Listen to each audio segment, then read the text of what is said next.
जब हमारे वैज्ञानिकों ने यह पता लगाने की कोशिश की कि आखिर ये ब्रह्मांड कहां से आया और कैसे आया, तब उन्हें उनका जवाब द बिग बैंग थ्योरी के रूप में मिला, जिसमें बिग बैंग थ्योरी का कहना है कि इस पूरे यूनिवर्स का जन्म एक छोटे बिंदु में बहुत बड़े विस्फोट के कारण हुआ है और जन्म के बाद से हमारा यूनिवर्स का विस्तार होना शुरू हो गया और अब तक यह लगातार फैलता जा रहा है। बिग बैंग थ्योरी बताती कि जन्म के समय पूरे यूनिवर्स का तापमान काफी ज्यादा था, आसपास केवल गैस और डस्ट के बादल थे और बाद में जब यूनिवर्स का तापमान थोड़ा ठंडा होने लगा तब उसमें पार्टिकल्स का निर्माण होना शुरू हो गया और एटम्स अस्तित्व में आए और कई लाख करोड़ साल बाद गैलेक्सी का निर्माण हो गया और उन गैलेक्सी में भी लाखों करोड़ों साल बाद ग्रह तारों का निर्माण हुआ और इसी तरह कुछ बिलियन साल बाद हमारा सोलर सिस्टम भी अस्तित्व में आया, जिसमें हमारी पृथ्वी का निर्माण हो रहा था और आज हम इस पृथ्वी पर जीवित हैं।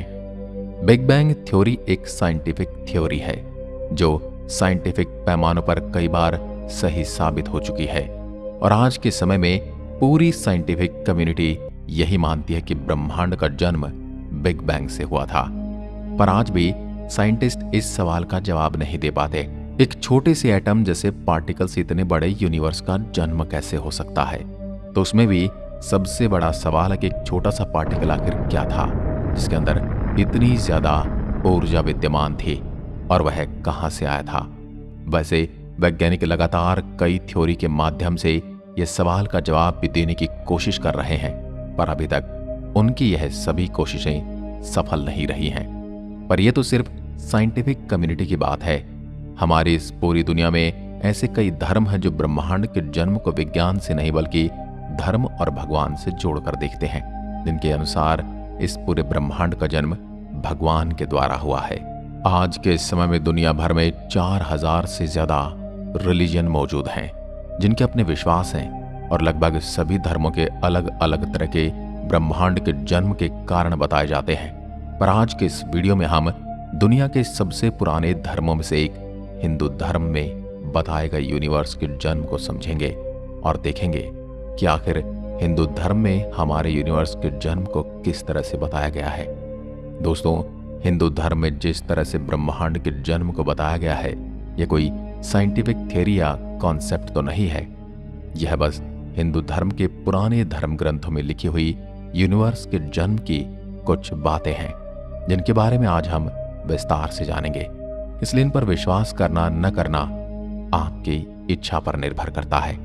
हिंदू कॉस्मोलॉजी में यूनिवर्स के जन्म के बारे में कुछ बताया गया है। इसके अलावा हिंदी कॉस्मोलॉजी में हमारे ब्रह्मांड के जन्म, उसकी उम्र और उससे पहले क्या था, इन सभी सवालों के भी जवाब देने की कोशिश की गई है।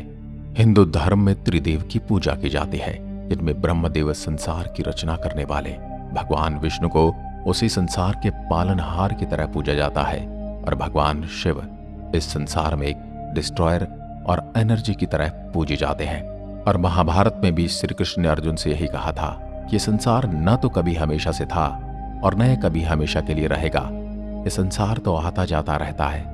हिंदुइज्म में ब्रह्मांड के जन्म को भगवान ब्रह्मा से जोड़ा गया है और कहा जाता है कि ब्रह्म भगवान के जन्म के साथ ही इस यूनिवर्स की शुरुआत हुई थी और ब्रह्मा ने ही से पूरे यूनिवर्स का निर्माण किया। हिंदुइज्म में एक थ्योरी है और ये बताती है कि जब भगवान विष्णु एक बड़े समुद्र में शेषनाग पर लेटे हुए थे तब उनकी नाभि से एक कमल का फूल निकला। उस कमल के फूल से ब्रह्मदेव का जन्म हुआ और कहा जाता है कि जब ब्रह्म का जन्म होता है तभी संसार भी अस्तित्व में आता है और जैसे ब्रह्मदेव की मृत्यु हो जाती है वैसे ही संसार भी समाप्त हो जाता है।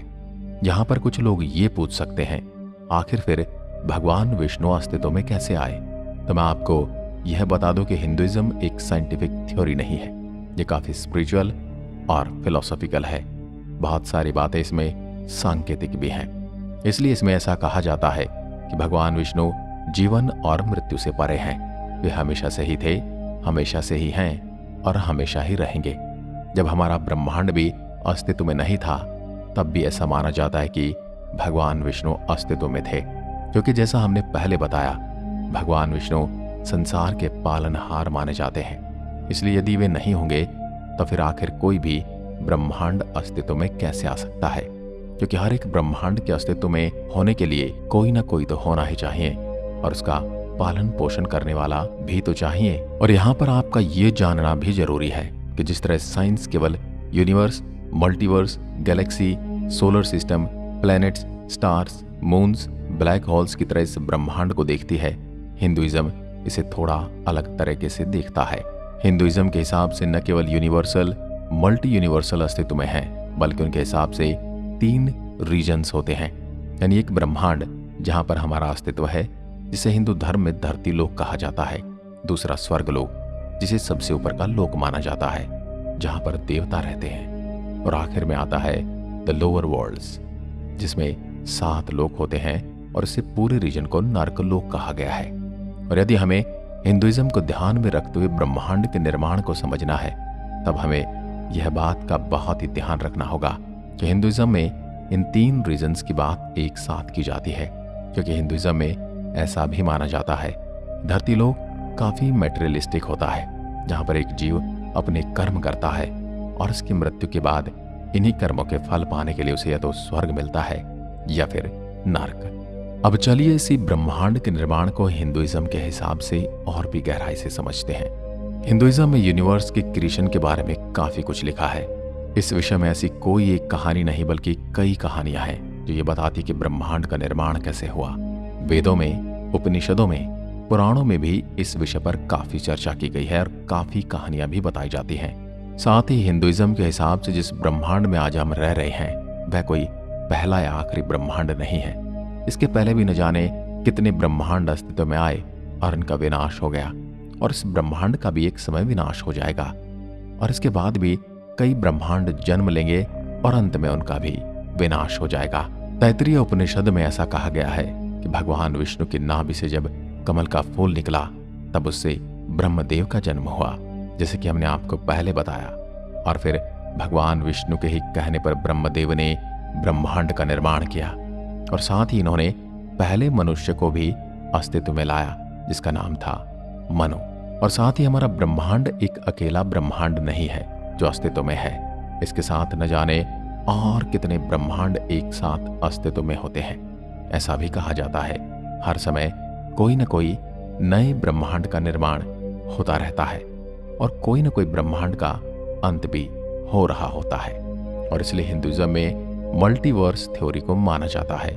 साथ ही कुछ चित्रों में भी ऐसा दिखाया जाता है कि भगवान विष्णु के आगे पीछे कई बुलबुले हैं, जिनमें है बुलबुले अलग अलग ब्रह्मांड को दर्शाते हैं, यानी वे मल्टी यूनिवर्स को दर्शाते हैं। और ऐसा कहा जाता है एक ब्रह्मांड के बनने से उसके अंत तक का जो समय है वह केवल भगवान विष्णु की एक सांस के बराबर है। यानी जब वे सांस छोड़ते हैं तो हजारों ब्रह्मांड का निर्माण होता है और हर एक ब्रह्मांड में एक ब्रह्मदेव का जन्म होता है।